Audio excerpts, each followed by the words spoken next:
주일 오전 성경 공부를 시작하도록 하겠습니다. 바벨탑의 숨겨진 목적이라는 제목으로 오늘 이제 총 2시간을 준비했는데 오늘 두 번째 시간입니다. 다시 오늘 본문 말씀 창세기 11장 1절부터 8절까지 다시 보시도록 하겠습니다. 창세기 11장 1절부터 8절 제가 받들어 읽겠습니다. 온 땅에 하나의 언어와 하나의 말만 있더라. 그들이 동쪽으로부터 이동하여 시날 땅에서 평원을 만나니 거기에서 거하였더라. 그들이 서로 말하기를 가서 벽돌을 만들어 단단하게 굽자 하고 그들은 벽돌로 돌을 대신하고 역청으로 회반죽을 대신하였으며 또 그들이 말하기를 가서 우리를 위하여 성읍과 탑을 세우되 탑 꼭대기가 하늘에 닿도록 하여 우리의 이름을 내자. 그리하여 우리가 온 지면에 멀리 흩어지지 않게 하자 하더라. 주께서는 사람의 자손들이 세우는 성읍과 탑을 보시려고 내려오셨더라. 주께서 말씀하시기를 보라, 백성이 하나요 그들 모두가 한 언어를 가졌기에 이런 일을 시작하였으니 이제는 그들이 하기로 구상한 일은 아무것도 막을 수 없을 것이라. 가자, 우리가 내려가서 거기에서 그들의 언어를 혼란시켜 그들이 서로의 말을 알아듣지 못하게 하자 하시고 주께서 그들을 그곳에서 온 지면에다 멀리 흩으시니 그들이 성읍을 짓는 것을 그쳤더라. 그리스도인이 버려야 할 10가지 생각, 정욕적이고 자극적인 생각, 정욕적인 생각. 자, 그것을 제가 설명을 드리기 앞서서 우리가 이 때가 어떤 때이고 어떤 일들이 계획되고 있고 어떤 일들이 진행되고 있는지 어떤 일들이 반복해서 나타나고 있는 것인지 이제 그 부분에 대해서 귀한 성경 공부를 진행하도록 하겠습니다. 지난 시간에 바벨탑의 숨겨진 목적 첫 번째 시간을 통해서 우리 많은 것을 배웠고 굉장히 흥미로운 그런 사실들을 성경을 통해서 한번 조명해 보았습니다. 간단히 정리해 보십시다.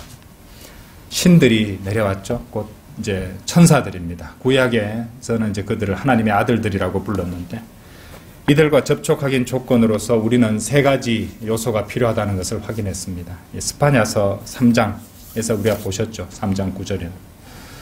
그래서 거기 보면은 3가지 요소가 하나의 언어가 필요한 것이고 또 높은 곳.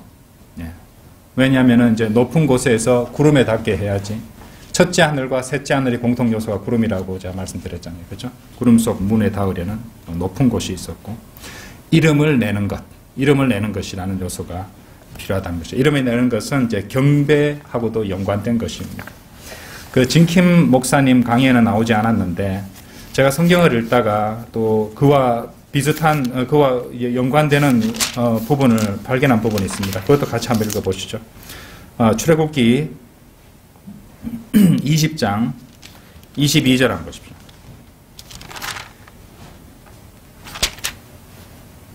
출애굽기 20장 22절에서 26절입니다.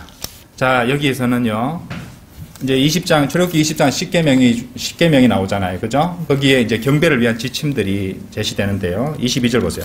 주께서 모세에게 말씀하시기를 너는 이스라엘 자손에게 같이 말하라. 내가 하늘로부터 너에게 말한 것을 너희가 보았느니라.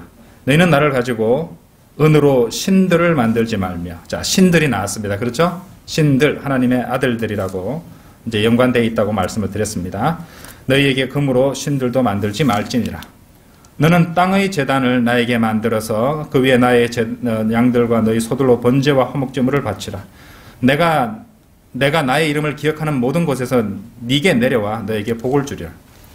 땅의 제단을 만드는데 거기에 나의 이름을 기억하는 모든 곳에서 하나님의 이름이 나옵니다. 그렇죠? 여기 이름이란 요소가 또 등장하고 있어요. 좀 더 읽어보시죠. 25절.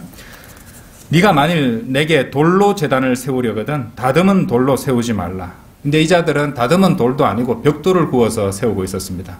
바벨탑은 일종의 이제 경배센터처럼 이렇게 제단의 형식으로 하늘에 닿는 그런 형식으로 세워진 시도라고도 우리가 볼 수 있는데 이는 네가 그 도구를 그 위에 되면 그것을 부정하게 하는 것입니다. 근데 저는 처음에 이제 제가 이 바벨탑에 대해서 전혀 몰랐을 때는 26절과 연관 지을 부분이 없었는데 제가 준비하면서 이것과 연결된다는 걸 알게 됐어요. 26절 보세요. 또한 너는 계단으로 내 제단에 올라가지 말지니 이는 네 벌거벗음이 영어로 nakedness입니다. nakedness. 그 위에서 드러나지 않게 함이니라. 자, 그러면 바벨탑과 연관된 것이 여기에 많습니다. 그죠? 제단이고 신들, 하나님의 아들들이 나왔고 또 이름이 나왔고 벌거벗음까지. 그런데 이제 러크만 주석 성경에 보면은 우리가 방금 읽으신 부분을 경배에 대한 지체입니다. 그죠? 그들 방식대로 그들의 이름을 내기 위해서. 그죠? 예. 하나님께서 정하신 방법이 아닌 것으로 하늘에 이르고 하늘에 있는 천상의 존재들과 교류하려는 시도였던 것이에요. 자, 하나님께서는 이제 이 일을 갖다가 천년왕국 때 실제로 이제 실행을 하실 것인데, 이런 것들을 이제 마귀에 들린 자들이, 마귀의 사주를 받은 자들이 이제 흉내내는 것을 보시고 그것을 막으시려고 친히 내려오셨던 것입니다. 언어를 혼란시키셨고 흩어지게 하셨고 성읍과 탑이 건축되는 것을 중단시켰던 것입니다. 인간이요, AI보다 더 위험한 존재라는 건 아시죠? AI보다 더 위험한 것은 인간에게는 구상과 상상이라는 능력이 있습니다.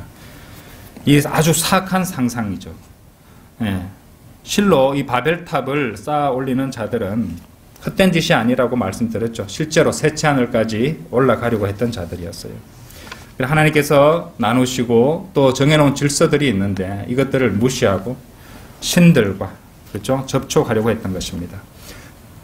자, 이 부분에 대해서는 나중에 제가 좀 준비를 또 하고 있습니다. 그 엄청난 거기 또 일이 있더라고요. 그거를 갖다가 이제 좀 알게 됐는데 지금은 언급할 단계가 아닌 것 같고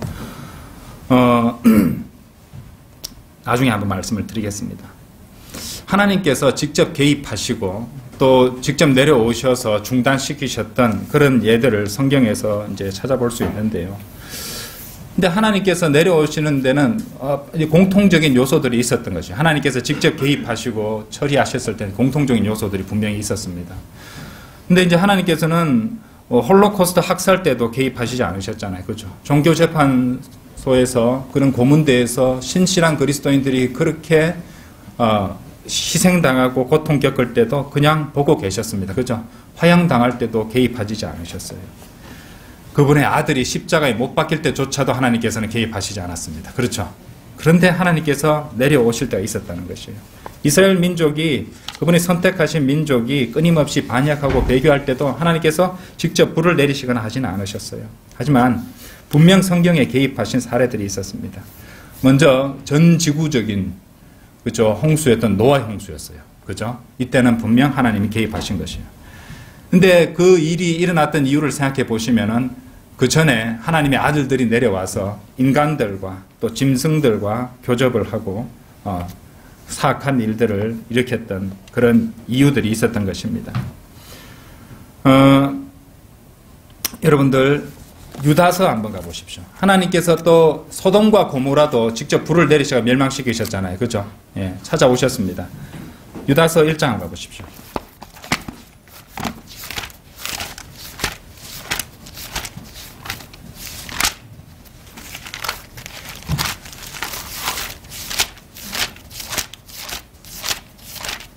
(1장) 6절 7절입니다. 또 자기들이 처음 지위를 지키지 아니하고 자신들이 처소를 떠난 천사들을 주께서 영원한 사슬로 묶어 큰 날의 심판 때까지 흑암 속에 가두어 두셨느니라. 7절 보세요. 소돔과 고모라와 또 같은 방식을 따르는 주위의 성읍까지도.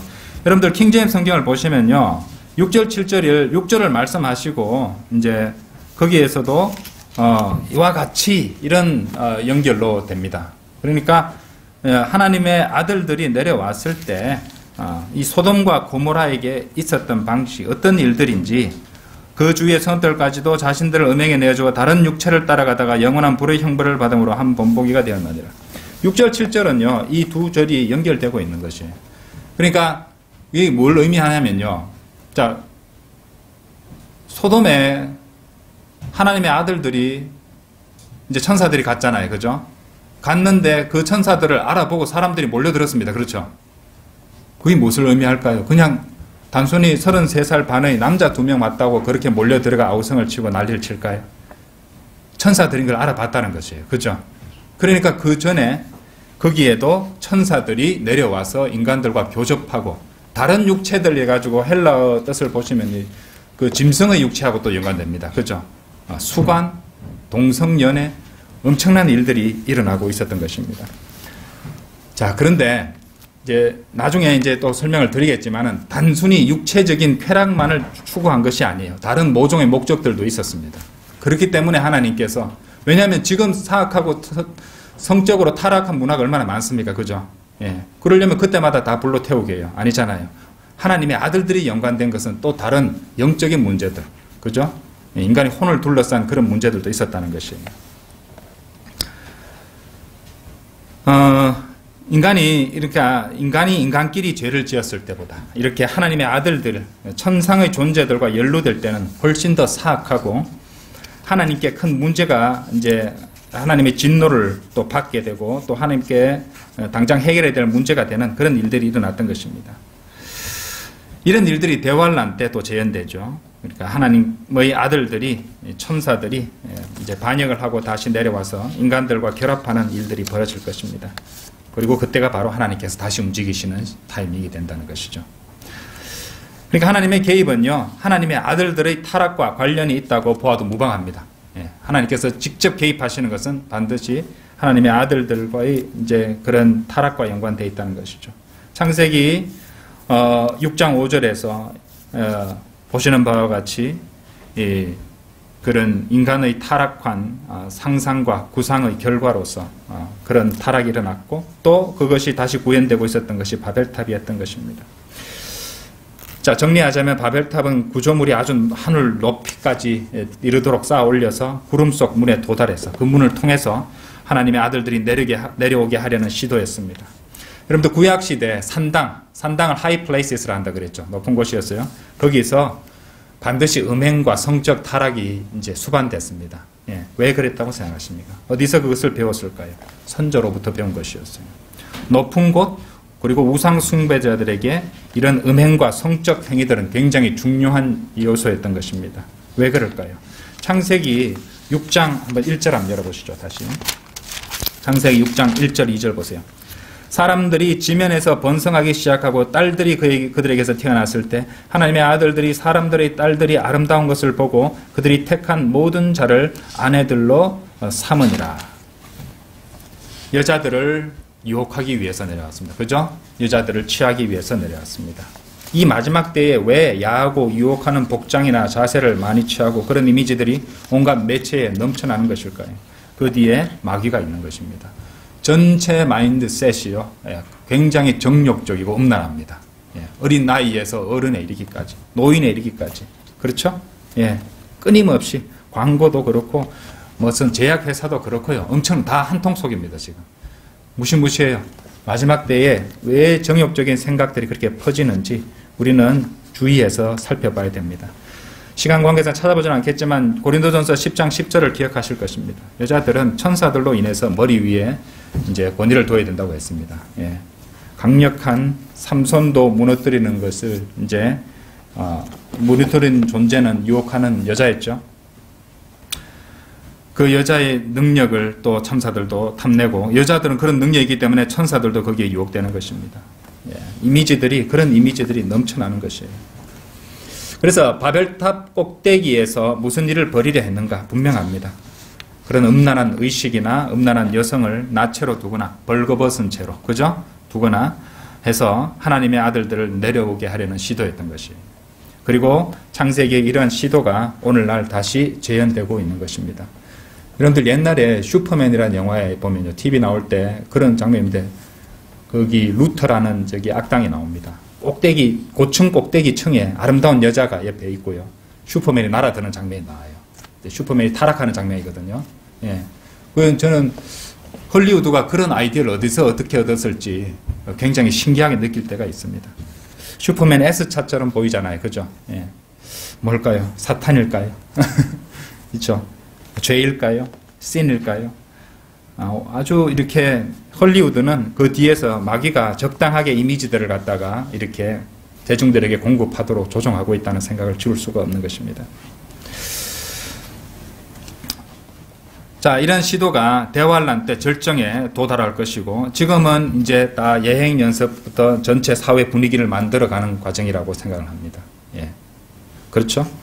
그리고 이제 마침내 하나님의 아들들이 다시 내려오게 될 것입니다. 하나님께서 드디어 내려오시고 모든 것을 쓸어버리실 때가 이제 그때가 될 것이죠. 오늘날 이제 공중에 그런 영화들, 드라마들, 사진들, 이미지들이 얼마나 전파 형태로 가고 있습니까? 하나님의 아들들인 타락한 천사들이 내려올 분위기를 조장하고 있는 것입니다. 마침내 매력적인 여성들로 유혹받은 하나님의 아들들이 또 내려오는 것이죠. 그래서 우리가 아까도 말씀드렸지만 중요한 것 한 가지는 하나님께서는 그 모든 것을 누구 탓으로 돌리시냐면 인간의 상상이 그 원인이라고 성경에서 기록하셨다는 것입니다. 인간에게 그 책임을 돌리시는 것이에요. 하늘을 향해서 높은 건물을 지어서 매혹적인 여성을 이용해서 하나님의 아들들을 유혹하려는 것. 그것이 지금 말씀드리고 있는 이 공부 주제인 바벨탑의 숨겨진 목적이었던 것입니다. 다시 모든 것을 정리해 드리겠습니다. 세상 역사가들이 정리한 이 바벨론 그리고 칼데아인들이 그리고 이집트인들의 고대 역사 기록을 보시면요. 공통적으로 등장하는 아주 흥미로운 개념들이 있어요. 그러니까 뭐냐면은 그럼 바빌론 같은 거 지구라트라는 거 들어보셨죠? 지구라트. 그죠? 탑 꼭대기에 사당을 만들어 놓고 그 안에 침대를 마련해 둡니다. 거기는 다른 어떠한 형상도 없어요. 거기에 젊은 여성만, 처녀만 남겨두고 하룻밤을 보내게 하면 그날 밤에 이제 신들이 찾아와서 하룻밤 묵고 지나간다는 것입니다. 그렇죠? 그러니까 바벨탑은 그러한 연장성에서 이해할 수 있는 것이고 고대인들의 무식한, 하늘에 이르려는 무식한 어리석은 시도가 아니라 이런 음란하고 사악한 의도가 있었던 것입니다. 뭔가 실제로 성취하려고 했던 것이죠. 하나님께서는 그래서 그들이 이 구상한 것을 아무것도 막을 것이 없을 것이라고 하셨고 또 시도하려는 것을 알고 계셨기 때문에 친히 내려오셔서 막으셨던 것입니다. 정말로 올라갈 수도 있었고 그렇게 하려고 했던 것이죠. 예. 우리는 이제 그 구름과 구름이 연결돼서 그렇죠. 첫째 하늘에서 셋째 하늘로 연결되는 어떤 포털이 열릴 수 있다는 것을 가능성을 에스겔서 1장이나 계시록 4장이나 또 사도행전 1장이나 욥기 26장, 36장 등에서 이 구름 속 포털의 개념을 한번 조명해 봤습니다. 계시록 4장에 보시면 요한이 하늘의 문을 보았는데 그 다음에 읽어보시면 어느새 보좌 앞에 가 있습니다. 그렇죠? 예. 그러니까 우리는 그것을 충분히 가능하게 볼 수 있다는 것이죠. 욥기에 바다 밑에 구름이 있다고 그랬잖아요. 거대한 물총의 깊음 아래에 구름이 있다는 것입니다. 첫째 하늘에 구름이 있고 둘째, 셋째 하늘 사이에 물총이 있는데 그 물총의 바닥을 구름이 싸고 있고 그죠? 그러니까 기체, 그 다음에 기품이라는 물이니까 액체, 그리고 제 최고 상단부에는 기품의 표면이 얼어 있으니까 유리바다니까 그죠? 고체 상태로 되는 거잖아요. 그죠? 그런 단계로 아주 과학적으로 되어 있던 것이에요. 예. 과학자들은 받아들이지 않겠지만 말입니다. 그래서 첫째 하늘의 구름과 셋째 하늘의 구름이 어떤 식으로는 그렇게 연결될 수 있다는 것이죠. 첫째 하늘에서 셋째 하늘로 연결되어서 갈 수 있다는 것이에요. 예. 이미 과학자들은요, 거대한 우주에 거대한 물총이 있다는 것을 이미 인정했습니다. 그렇죠? 예. 그리고 이제 블랙홀을 통과하게 되면 다른 차원으로 가는 것처럼 우리도 장차 그 구름 속 포털로 통해서 그렇게 될 수 있습니다. 데살로니가 전서 4장이라든지 사도행전 1장을 보시면은 우리가 휴거될 때 또 예수님께서 승천하실 때 구름 속으로 들어갔다가 곧바로 셋째 하늘로 옮겨지는 것처럼 그렇죠? 구름이 등장한다고 말씀을 드렸습니다. 구름 속으로 들어가서 주와 영원히 있게 된다는 말씀의 의미가 바로 그런 것입니다. 구름 속에서 이제 셋째 하늘로 곧장 옮겨지는 어떤 문과 통로가 있다는 것이야. 그죠? 그래서 이제 둘째 하늘, 그러니까 우주인 둘째 하늘에는 이제 별과 엄청난 그 암흑 공간이 있는데 그것을 건너뛴다는 말입니다. 그 편이 타당하죠. 왜냐하면 그 어둠 속에는 악한 존재들이 있기 때문에 그것들을 갖다 일일이 통과해 갈 필요가 없는 것입니다. 그렇죠? 여러분들 그 에스겔 선지자가 이제 에스겔 1장을 보시면 하나님의 보좌를 보았는데 어떻게 지상에서 그것을 볼 수 있었겠습니까? 그렇죠? 그 구름을 통해서 셋째 하늘의 구름 속에 있는 또 문이 열리고 하나님의 보좌까지 볼 수 있도록 열어주셨던 것입니다. 단순히 환상이라고 넘기기에는 그 부분들을 이제 너무 연결되는 부분들이 많은 것이죠. 그렇죠? 그 다음에 이제 그와 비슷한 예가 사도행전 7장 55절에 스테판이 순교하기 전에 예수께서 보좌에서 일어나신 것을 보았다고 말합니다. 그렇죠? 예. 단순히 환상이었을 주님께서 그 문을 열어서 볼 수 있게 해주실 수도 있는 것입니다. 연결이 되죠? 성경에는 실로 하늘에 창이 있다고 말씀하시죠. 예. 창세기 이제 열어놓으셨죠? 7장 11절 보세요. 노아의 생에 600세 되던 해 둘째 달 그 달 17일 그날에 모든 기품의 샘들이 터지고 하늘의 창들이 열렸으니. 그렇죠? 하늘의 창들이 열렸으니. 솔로몬의 노래에도 솔로몬의 노래 2장 9절 보시면 창문을 통해 보신다고 나오죠. 그죠? 창문이 나옵니다. 예. 나중에 새 예루살렘이 지어져서 내려올 때도 저는 모종의 이런 통로를 통해서 그죠? 한순간에 얼마든지 내려올 수 있다는 거죠. 볼 수 있다는 것이죠. 내려오는데 우주 공간을 다 통과하고 하는 게 아니라 그죠? 예. 저는 그는 개인적으로 그렇게 믿습니다. 천년왕국 때 이제 이렇게 천상의 존재와 땅 위의 존재와 교류하는 것들을 갖다 미리 보여준 창세기 28장의 그 야곱의 꿈속에서 야곱이 본 하늘의 문, 그렇죠? 예, 그런 것들도 다 연결이 되고 있는 것입니다. 마귀는 아담 이전에 하나님의 나라와 천국이 하나였을 때 두 왕국의 왕관을 소유하고 있던 왕이었어요. 이 타락으로 인해서 온 우주는 물로 심판을 받게 되었고 원래 하나의 하늘이었는데 세 개의 하늘로 나뉘어지게 된 겁니다. 무엇보다도 깊은 물종이 섰지 하늘로 가는 길목을 막고 있고 그 제일 위에 그 표면은 무엇으로도 뚫지 못하도록 절대 온도로 열어 있는 것이죠. 하지만 이 경계는 훗날에 사라지게 됩니다. 자, 창세기 1장 1절에서 이제 보시면은 태초에 하나님께서 하늘과 땅을 창조하셨느니라 단수로 말씀하셨거든요. 근데 창세기 2장 4절에 보시면은 하나님께서 땅과 하늘들을 지으셨으니 무슨 일이 있었습니다. 그죠? 하늘들이 나뉘어지게 된 것이 복수의 하늘들로 등장합니다. 그런데 성경의 제일 뒤에 계시록 21장 1절 한번 열어보십시오. 계시록 21장 1절 또 내가 새 하늘들이라고 하지 않고 새 하늘과 새 땅을 보니 처음 하늘과 처음 땅은 사라지고 바다도 더 이상 있지 아니하리라. 그렇죠? 처음 하늘이 있었고 처음 하늘이 나눠서 하늘들이 되었었고 그것이 다 없어지고 새 하늘, 그죠? 다시 단수가 등장한다는 것입니다.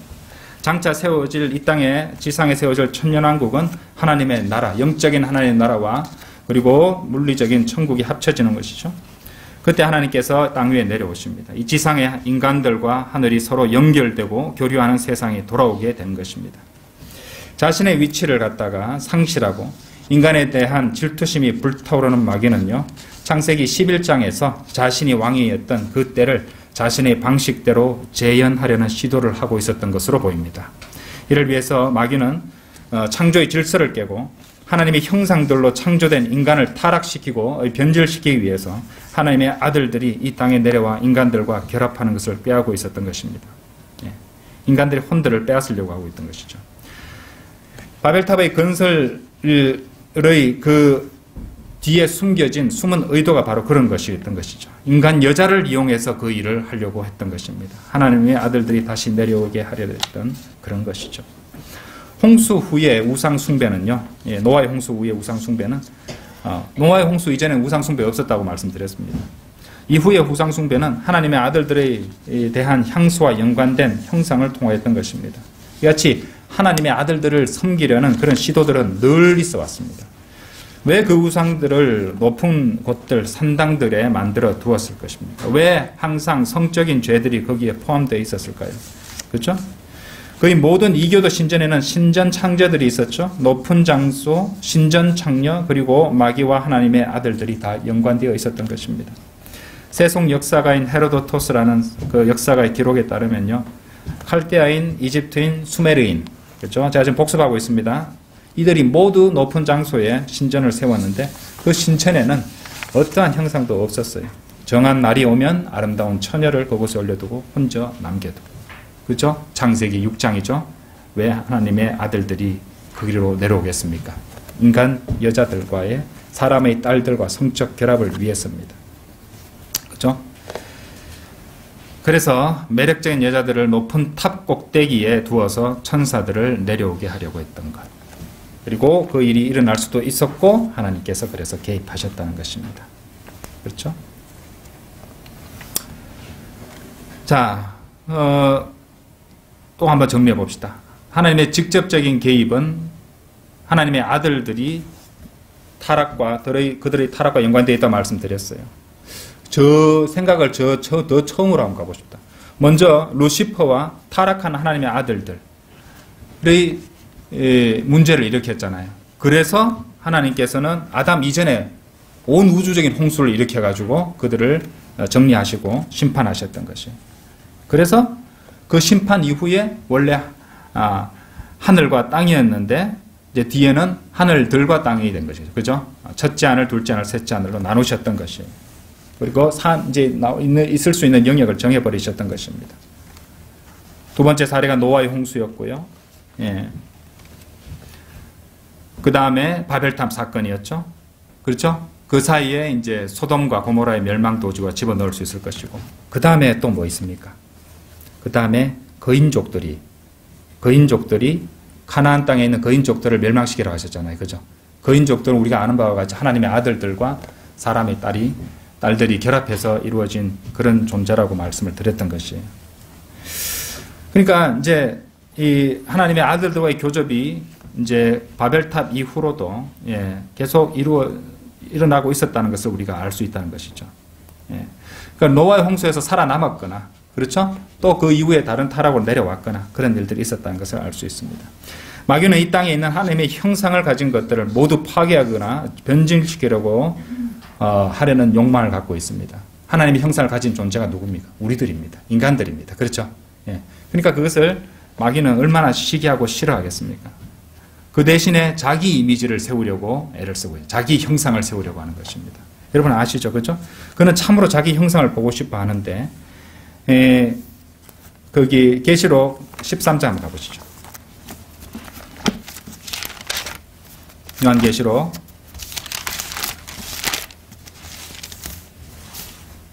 13장 14절. 그가 짐승 앞에서 행할 권세를 받아 그 같은 기적들을 통하여 땅에 거하는 자들을 미혹하며 또 땅에 거하는 자들에게 말하기를 칼로 상처를 입었다가 살아난 그 짐승을 위하여 형상을 만들어야 한다고 하더라.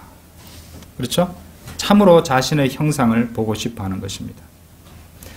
오늘날 여러분들 메타버스라고 지금 굉장히 화두로서 또 그리고 교육에도 메타버스 이용해서 교육을 시도하려고 하는 시도들이 지금 계속 작업들이 이루어지고 있습니다. 무서울 정도예요.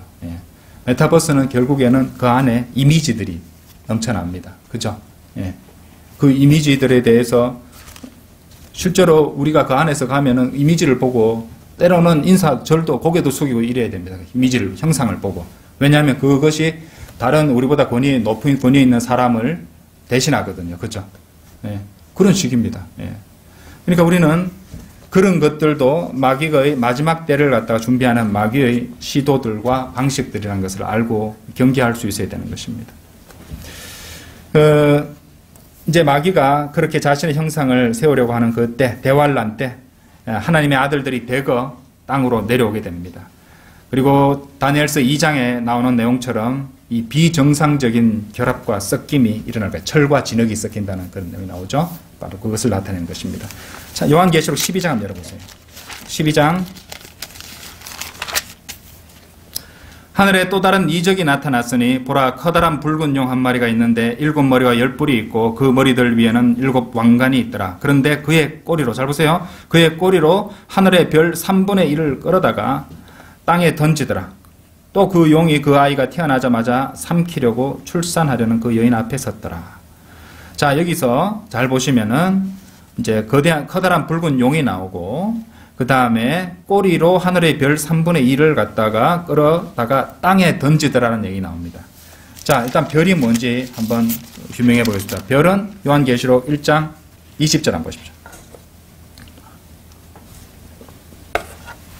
요한계시록 1장 20절에 보시면은 네가 본 것은 나의 오른손 위에 7별과 7 금촛대의 신비라. 7별은 7 교회의 천사들이요. 별은 천사들이라고 말하죠. 그죠? 예. 예수님께서 태어나셨을 때 그 현자들이 보았던 것이 천사였습니다. 그렇죠? 그 별이었던 거예요. 그 본 별이 바로 천사들이었던 거죠. 네가 본 7 촛대는 7 교회라 이라고 되어 있습니다. 자, 그러면은 별은 하늘에 있는 천사, 하나님의 아들들, 구약의 하나님의 아들들이었죠. 천사들 3분의 1을 끌어다 땅에 던지는데 뭐로 던지느냐? 꼬리로 던진다고 했습니다. 꼬리는 무엇일까요? 자, 이사야서 9장 가보십시오. 이사야서 9장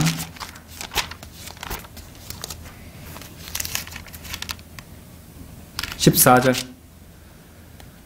그러므로 주께서 하루 동안에 이스라엘로부터 머리와 꼬리, 가지와 골프를 베어내시리라. 머리는 나이 들고 존귀한 자요. 꼬리는 뭐라고요? 꼬리는 거짓말을 가르치는 뭐라고요? 선지자니라라고 했습니다.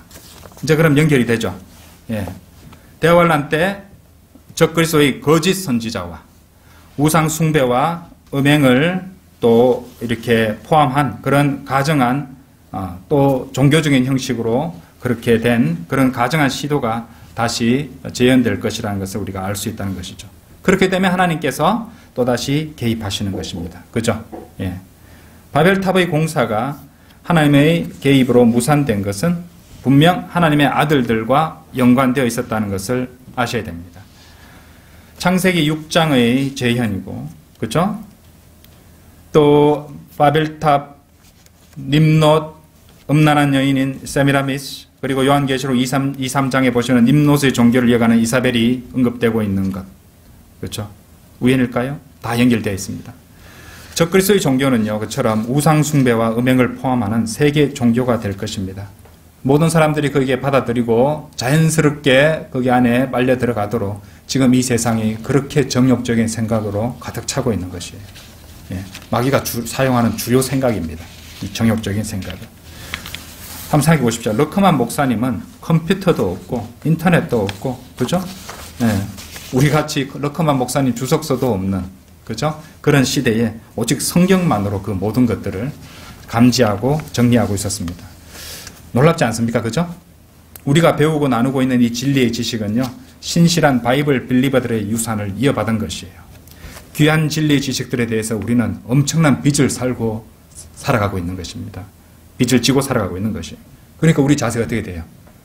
뭐 좀 안다고 교만하고 우쭐거리는 것입니까? 아니죠. 더욱더 겸손하고 감사하게 생각해야 됩니다. 뭔가 자신이 뭔가 된 것 마냥 자랑하고 교만해져서는 안 됩니다. 마귀는 그때 쳐버리는 것이에요. 그죠? 예. 네가 모르는 건 내가 알고 있다. 난 너보다 더 나아. 이겁니다. 쉽게 말해서. 그죠? 아닙니다. 결코 자랑하고 교만해서는 안 되는 것이에요. 하나님께서 우리에게 주셨던 귀한 스승들에게 배운 것들을 우리는 더욱더 겸손하게 공부하고 또 진리의 지식에 이르도록 그렇게 공부해서 또 모르는 사람들에게 나눠줄 수 있어야 되는 것이에요. 그게 우리의 그것이 교만하게 세우면 안 되는 것이죠. 오늘날 바벨탑의 재현이 지속적으로 시도되고 있습니다. 여러분들 거기 조금만 검색을 해보시면요, 전 세계적으로 다양한 고층 구조물들을 세우려는 계획들이 지금 착착 진행되고 있습니다. 우연일까요? 한번 찾아보세요. 놀랍습니다. 또 진화론자들, 과학자들이 외계인과 접촉을 시도하고 있습니다. 예. 왜 그럴까요? 왜 인간은 그처럼 무슨 이유에서 그렇게 마귀와 마귀적인 존재들과 접촉하려는 욕망에 사로잡혀 있는 것일까요? 그들이 찾고 있는 외계인은 바로 마귀와 그런 사악한 영적 존재들이었다는 것입니다. 성경은 참으로 놀라운 책입니다. 그렇죠? 예. 이제 모든 선들이 좀 연결되잖아요. 그죠? 어째서 그렇게 됐던 것인지. 자, 마치기 전에 흥미로운 점 2가지를 더 언급하고 마치도록 하겠습니다. 이것은 바로 하나님의 인간들을 향한 조롱과 유머 감각에 관한 것입니다. 인간들이 아무리 사악한 시도를 한다 할지라도 여러분들은 마음이 흔들리거나 약해질 필요가 없습니다. 하나님께서는 그 모든 것 통제하시거든요. 오히려 하나님께서는 그들을 다 조롱하십니다. 자, 증거를 제가 드릴게요. 창세기 11장 가보세요. 창세기 11장